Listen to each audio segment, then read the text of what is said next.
If I come to the people of Israel and say to them, the God of their fathers has sent me to you, and they ask me, what is his name? What shall I say to them? God said to Moses, I am who I am.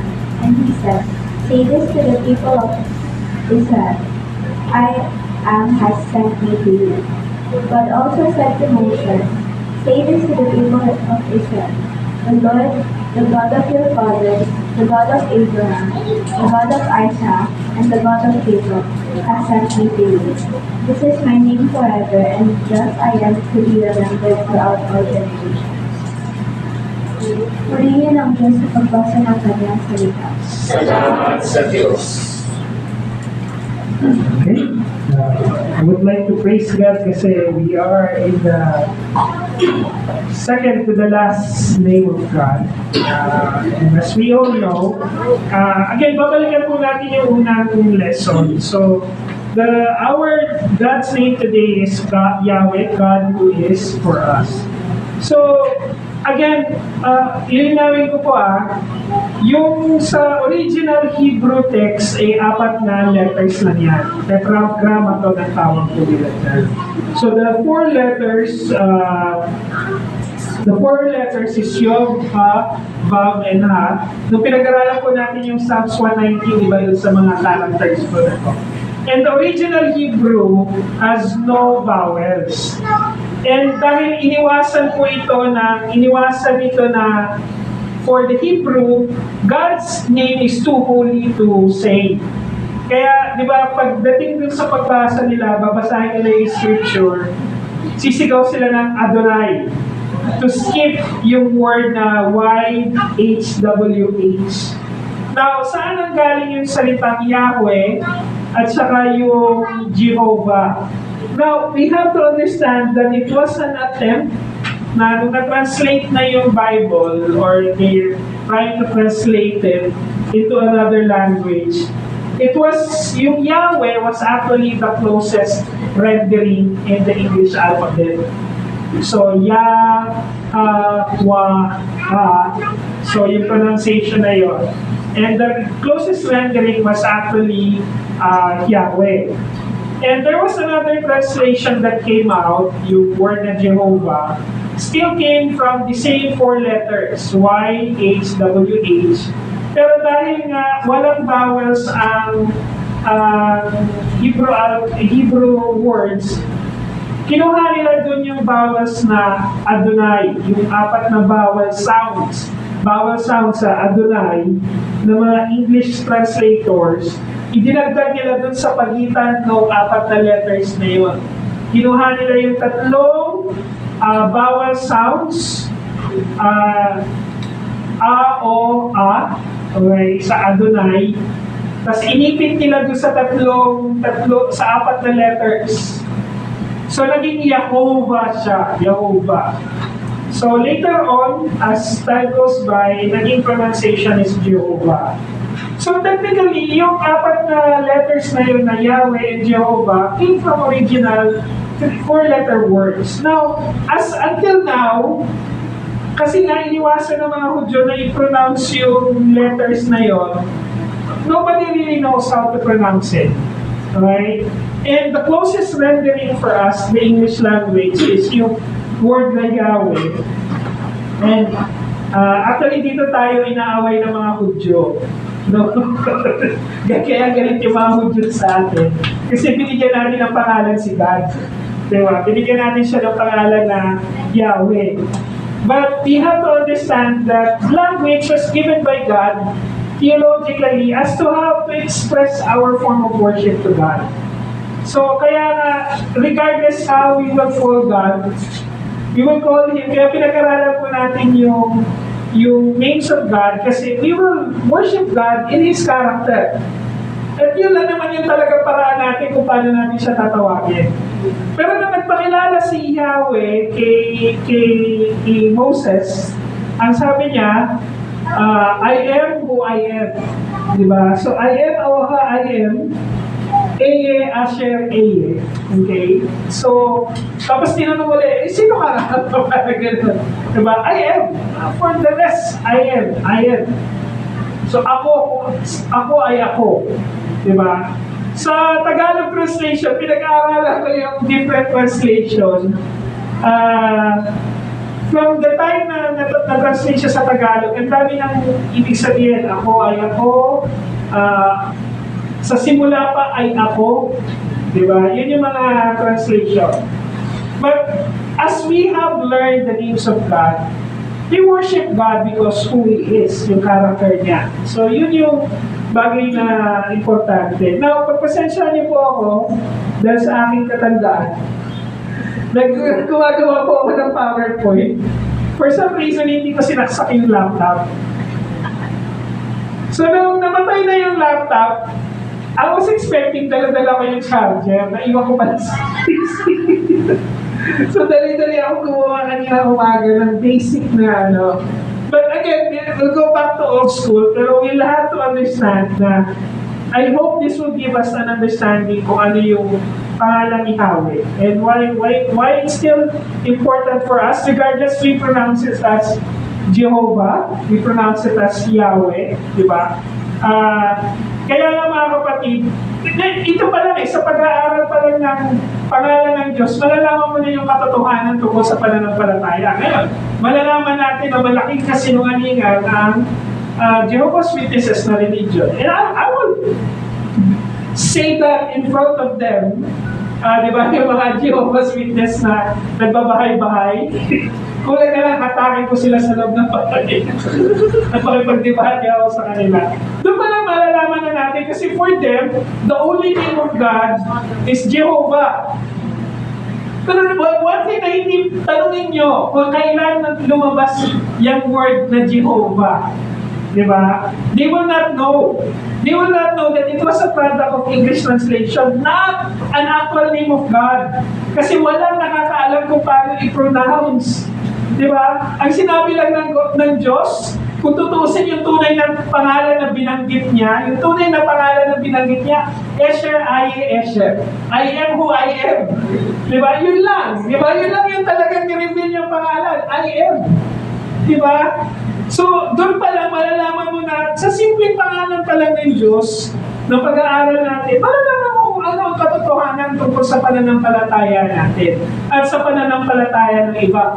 And this is where we can judge. Tapos, mga kapatid, huwag tayo padadala dun sa idea na, huwag kayong judgmental, hindi nyo alam ang lahat. Tinawag nga tayo to judge the truth, di ba? To rightly divide and judge the truth according to the Word of God. So talaga kahit yung righteousness, morality, lahat ng yun i-judge natin base sa character ni God. At base sa mga pangalan na ni-reveal niya sa atin. And one of them is the word Yahweh. At bakit natin kailangan tandaan ang bagay na to? We have to understand the name Yahweh indicates that we have to go back to worship. Lahat tayo tinawag na sumamba sa Kanya. And this is a cliche. Paulit-ulit na natin narinig ito. Pero this is one thing. Diba?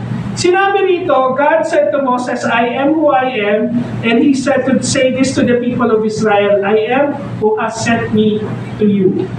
Me to you. Diba? I am. Now, you have to understand yung pag-uusap ni Moses at saka ni God. Na you have to understand at this point, walang choice si Moses. Diba? But to respond to God. And ang mundo, ituturo sa atin, ipinanganak tayo, parang, di ba, one thing I've heard sa accusation lagi kay God, if He is a good God, why does He allow suffering? If He's a good God, bakit pa niya ako pinanganak sa pamilya mapang-abuso? Bakit, if He is a good God, bakit niya ako hinayaan na mag-suffer sa mundong ito? If He is a good God, bakit niya kailangan ko maranasan ang karamdaman na to? And those are the things na ibabato sa atin ng mundo para iwanan yung pagsamba sa Kanya. Why? Because when He created man, Adam and Eve, it was actually for the purpose of worship. Para kilalanin siya bilang Diyos. When He created the world, the universe, lahat ng iyon pagkilala sa Kanyang karakter. mundo, and this is the lie na gusto ng kaaway na paniwalaan natin. Why? The moment na paniwalaan natin, i-doubt natin na dapat tayong sumamba sa Kanya. The moment na tanggapin natin yung katotohanan na pinanganak tayo sa mundong makasalanan at magkailangan pinanganak tayo, we don't deserve all these things. Yun yung panahon na iiwanan natin ang pagsamba sa Diyos.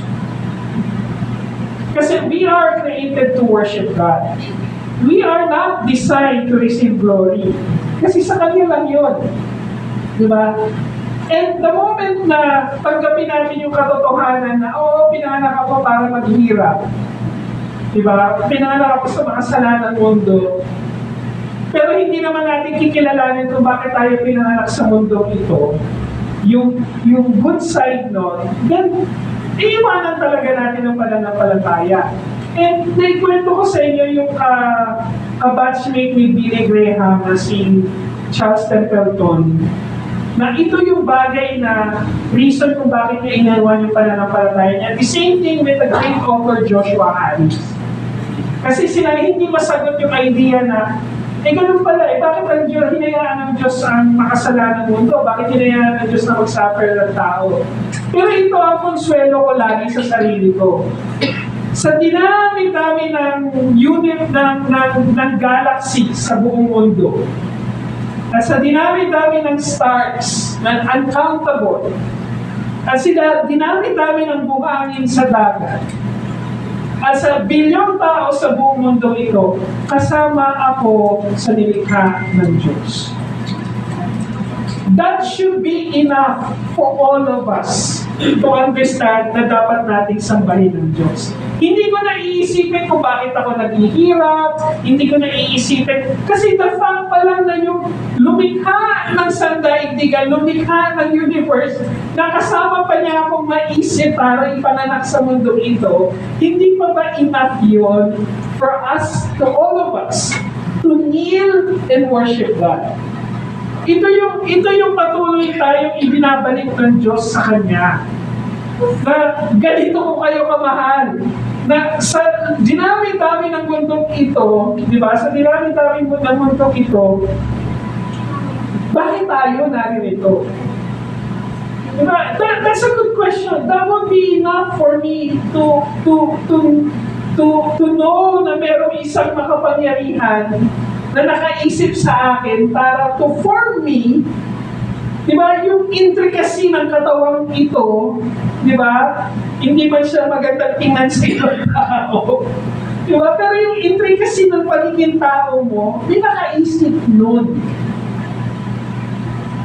And this is what God is actually telling Moses, that me being the God, I am who I am, you have to understand na naisip kita. Diba? Pinili kita. Naririto ka kasi para sambahin ako.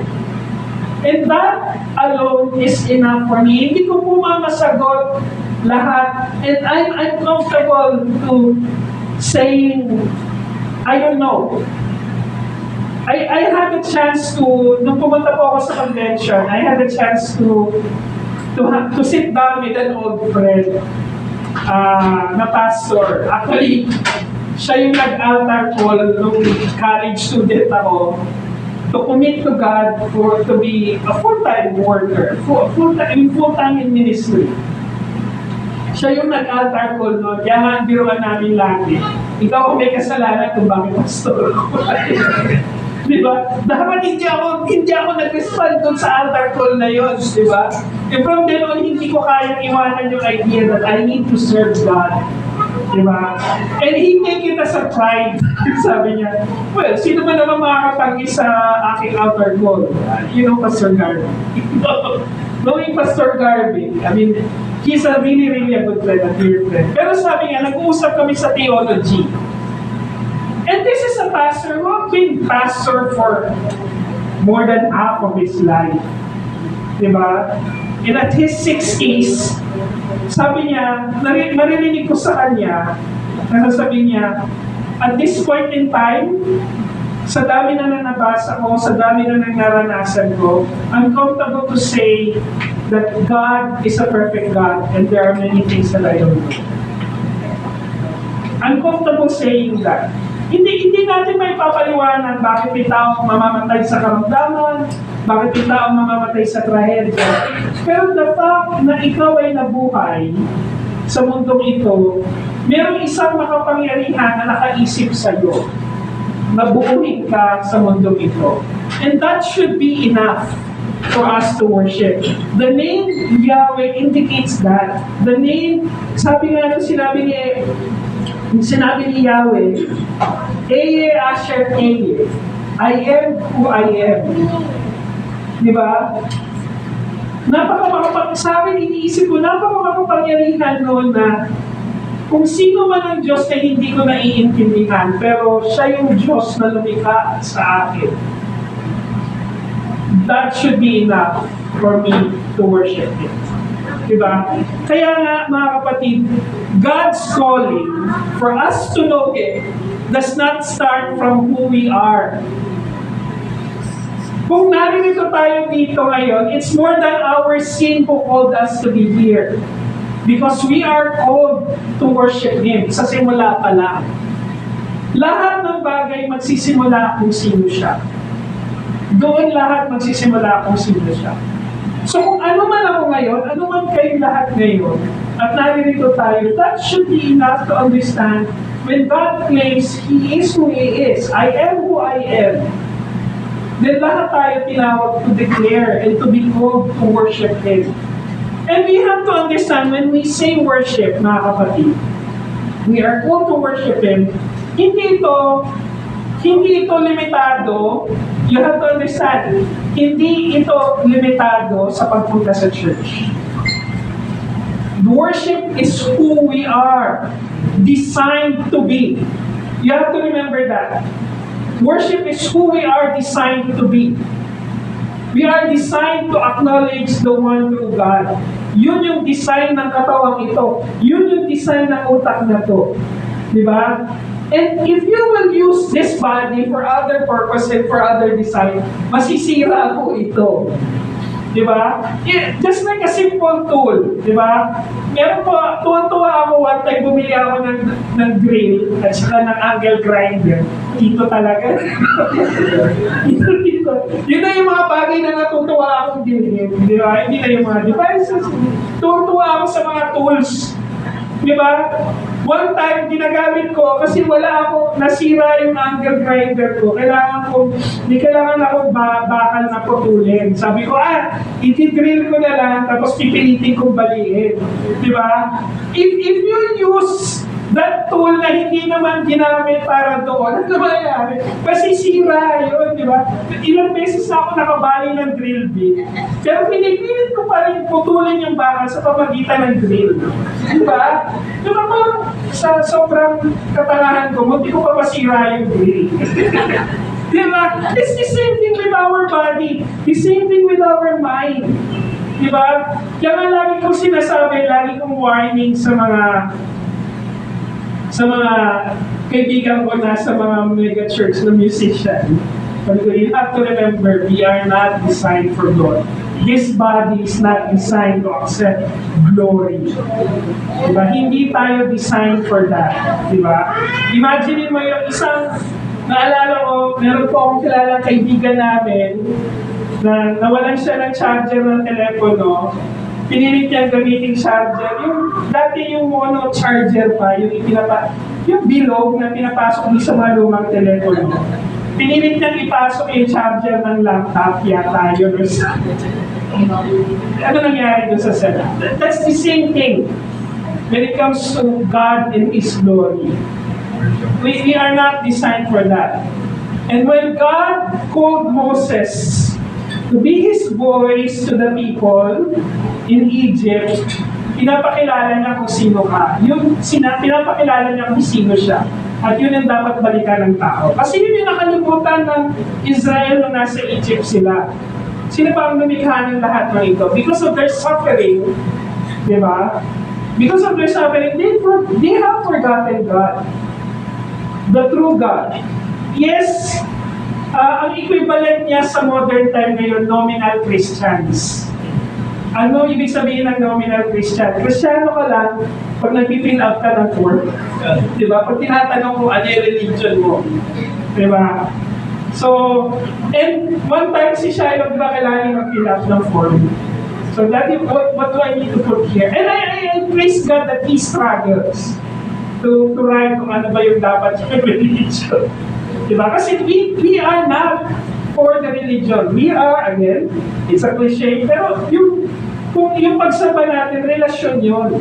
Hindi kung ano yung bagay na dinideclare lang natin sa mga forms. Okay? So again, God's calling does not start who we are. It starts with who He is. The next truth, mga kapatid, tapat ng Diyos na bigyan tayo ng dahilan ng pagkakataon na kilalanin siya. All throughout the history ng pwede nating balikan, tapat ang Diyos para hindi natin siya makalimutan.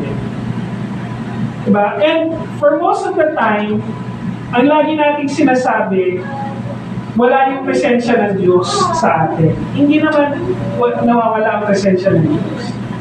It is our actions, it is our decisions that drives God's presence away. Hindi ang Diyos. Nariyan lang lagi ang Diyos. Pero dahil sa kasalanan ng tao, yun yung nagiging pader para hindi natin maintindihan, hindi natin makita yung kalooban niya, at hindi natin maramdaman yung presensya niya. We have to understand, the name Yahweh indicates that His presence is always present. Okay? Tayo, yung mga desisyon, yung mga actions natin, ang nagka-cloud sa utak natin para hindi natin, o nagpo-cover sa buhay natin para hindi natin maintindihan yung ano. And ang tawag po doon yung tawag nila sa Tagalog, pusong bato daw. Like, hindi ko na maramdaman, yung manhid ka na, yun. The word is manhid. Pero, you have to understand, yung totoo naman na yung kasalanan, na paulit-ulit natin ginagawa, yung kasalanang inaalagaan natin, it's a snub doon sa blessing ng Panginoon na pagmamahal niya. Kaya importante, mga kapatid, yung fellowship. Kasi isa ito dun sa parte na nararamdaman natin, yung presensya ng Diyos. Makikita natin yung presensya ng Diyos. Makikita natin yung pagkilos ng Diyos. And that's the reason lagi tayo may testimony every Sunday. That's the reason why we corporately pray every Sunday. Para ipakita sa atin na wala tayong idadahilan dahil ibinigay lahat ng Diyos yung pagkakataon para makilala natin siya. Then, sabi nun sa verse 13, then Moses said to God, if I come to the people of Israel and say to them, the God of your father has sent me to you, then they ask, what is His name? What shall I say to them? Because sabi lang, Moses, sabi rito, bumalik ka dun sa mga tao, sa mga kamag-anakan mo, kasi kamag-anakan naman niya yung buong bansa. Kamag-anak naman niya yung buong bansa eh. Bumalik ka sa kanila, sabihin mo, ipakilala mo ako sa kanila. Ang tanong ni Moses, paano pag tinanong ako kung sino ka? Diba? I really like the interaction between Moses and God. Diba? I hope we would have that kind of experience. Pero we have to understand that ibinigay yung unique experience na yun kay Moses kasi may unique din na ginawa ang Diyos nung panahon na yun. Diba? Pero hindi nangangahulugan less important tayo kay God kasi hindi na natin siya nakakausap or naririnig. Diba? Ang Diyos nga nung nagpakita kay Moses through burning bush. Diba? Kasi yung presence ni God, lulusawin ka doon. Diba? Kailangan, yung katawan na yun,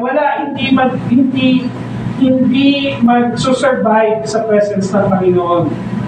Yung kanyang holiness. Pero, look at the interaction. If I come to the people of Israel and say to them, the God of your fathers has sent me to you.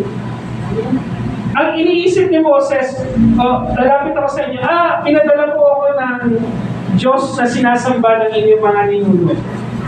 Ano ang concern ni Moses? What if they ask me what is his name? This only indicates that for many generations, the Israelites have forgotten about God. Pero at the end of the day, si God pa rin ang gagawa ng dahilan at ng pagkakataon para maibalik niya yung mga tao na to. Kasi kailangan niya mag-fulfill yung kanyang promise eh. Diba? Hindi man natin maintindihan, ang tigas naman pala ng bansang Israel, bakit hindi na lang siya pumili ng ibang lahi? Diba? Hindi, I guess, all throughout our life, hindi natin maiintindihan yon. Pero the idea that a Savior needs to be born, kailangan niya ng isang lahi na hindi exclusive, you have to understand, na para doon ipanganak yung tagapagligtas. Pero of all of these things, makikita natin doon sa pangalan ng Panginoon. Di ba? Asher, I am who I am. Nung dineclare yun ng Panginoon sa kay Moses, ang ipinapakilala niya, binibigyan ko kayo ng pagkakataon na magkaroon ng relasyon sa akin. And throughout the generation, yun naman ang ginawa ng Diyos. Through every generation and every generation, babalik ang Diyos, gagawa siya ng paraan para makabalik tayo sa Kanya. Diba? And through our generation right now, nabuo na yung Bible. Diba? Imagine niyo, panahon nila Peter, nila Paul, na wala kayong Bible. Diba? So, sino ang paniniwalaan nila? Diba? Wala silang babalikan kung ano yung ginawa ng Diyos sa Old Testament. Diba? Then, this is the generation na binigay sa atin ng Diyos yung dahilan at pagkakataon. Ano yung dahilan at pagkakataon natin ngayon? Yung Bible, yung salita niya. And let's take time also to understand na ibinigay ng Diyos yung pagkakataon na yun. Diba? Kaya nga mga kapatid, God's calling is rooted in His covenant, not on your capability. Paano mo malalaman kung ano yung covenant ni God sa iyo, sa tao, kung hindi naman natin naiintindihan yung salita niya? Hindi lang naiintindihan. We don't cherish it. We don't nurture it sa buhay natin. Di ba? So kahit gaano ka pa kabuting tao, not in your capability, kahit gaano ka pa kagaling na tao, kahit gaano ka pa kabait na tao, but you don't understand God's covenant, na ang paraan lang para makabalik tayo sa Kanya, sa pamamagitan ng anak niya, na si Yesu Cristo. Yung lahat ng kabaitan natin, wala yun. Sinabi naman ng Bible yan, di ba? That no one can know, it is by grace, it is by faith through grace that we have been saved. Not by our good works. Diba? So that no one can boast. So it's not your capability, but it is knowing God, the covenant that God has given to us. Kaya nung sinabi niya, I am who I am, Yahweh, the God is for us. Diba? Yun yung ginawa niya. Pinapapatuloy niya yung kanyang mga ipinangako. Ikatong katotohanan, mga kapatid, hindi kailanman mawawala ang presensya. We have to understand this. Alam niyo, it was sad to say na sa panahon ng explosion ng knowledge, sa panahon na nasa kamay na natin ang knowledge, di ba? And by just a click of this, lahat matututunan, malalaman natin, di ba? Pero ito rin yung panahon na kalat ang kasinungalingan sa buong mundo, di ba? Pinapanood ko yung mga iba't ibang churches sa and there was this pastor and preacher telling about speaking in tongues. Sabi niya, if you don't speak in tongues on a regular basis, on a daily basis, you're missing out a lot. Sabi niya gano'n. The speaking in tongues is actually an ignition to other blessings that God can give to you. Wow. You cannot experience God's presence not unless you speak in tongues. Pati yung English, nagaya ko. Baka mamaya ako din. Pero yun yung word niya, medyo mas kinabahan ako dun sa idea na you cannot experience God's presence not unless you speak in tongues. Meron pa akong isa narinig. You cannot experience God's presence not unless you are baptized in the Holy Spirit. Ano ba? Ano yung baptism in the Holy Spirit? Diba? Hindi naman nawawala ang presensya ng Diyos.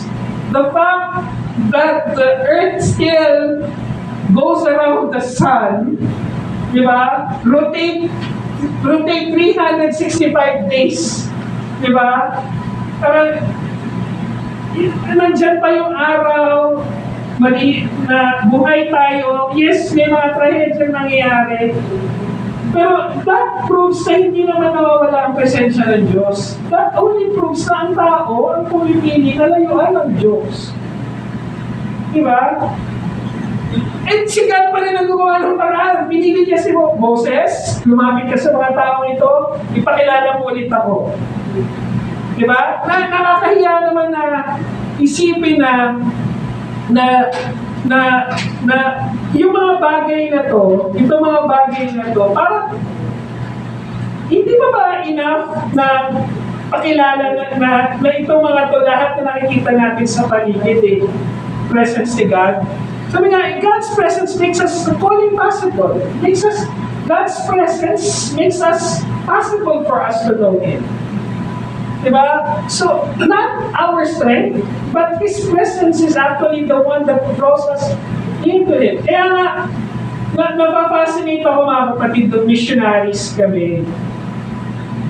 Meron kami mga nakikilala mga tao na one time, meron kami nalaman na story na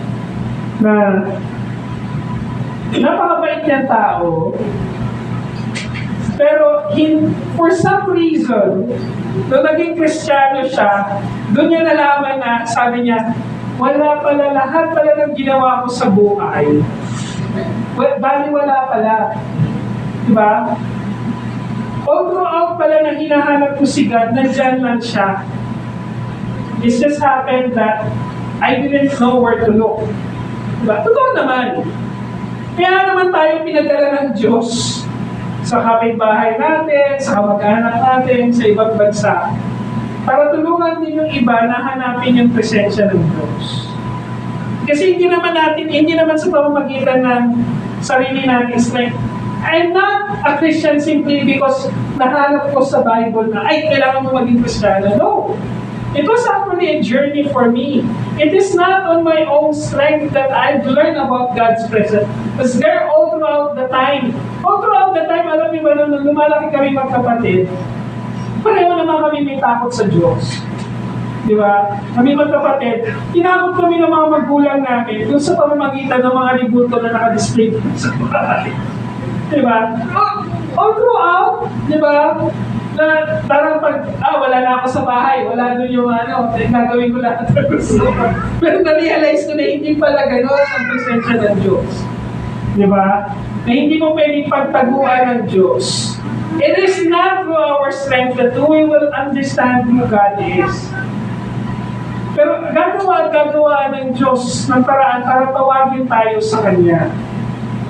At ibalik tayo sa Kanya. And that's His name.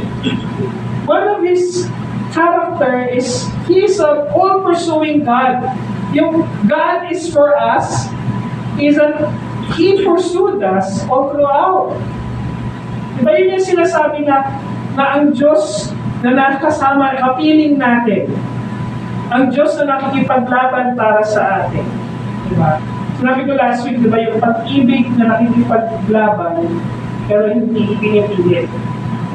Gagawa ng paraan para ipakita, gagawa ng paraan para maramdaman. Hindi sa pamamagitan natin, kasi kung tayo, on our own strength, hindi natin nahanapin ang Diyos. Diba? Nakilala ko naman ng Diyos dahil may mga tao na tinawag para ihayag sa akin yung katotohanan. Ang Diyos na nagbigay ng pagkakataon na yun. And His presence, and I realized na nandiyan din pala talaga ang Panginoon. All throughout, God protected me from destroying myself. So that in His right time, I will know Him. I will learn from Him. I will learn about Him. Diba? Kaya nga mga kapatid, every time naririnig natin yung pangalang Yahweh, every time na naririnig natin yung declaration ng I am who I am, Eye Asher Eye, di ba? Isipin mo lagi na merong isang makapangyarihan na nakaisip para gawin kang tao. Merong isang makapangyarihan na gumawa ng paraan para naririto ka ngayon. Merong isang makapangyarihan na ipinakilala sa iyo ang katotohanan para ipaglaban mo ito para sa susunod na henerasyon. Isipin mo na merong isang makapangyarihan na patuloy na ipinararamdam sa iyo na mahal ka niya. Merong isang makapangyarihan na sa gitna ng dilubyo, sa gitna ng sakuna, alam mo na ano man ang mangyari sa buhay mo, nasa Kanya. That's the name Yahweh. God, the God who is for us. At walang sino man sa mundong ito na kayang gawin yun. Kaya nga mga kapatid, sa mga panahon na iniisip ko na ang hirap naman ng buhay, babalikan ko yung idea na mayroong isang makapangyarihang Diyos na nakaisip sa akin para naririto ako ngayon.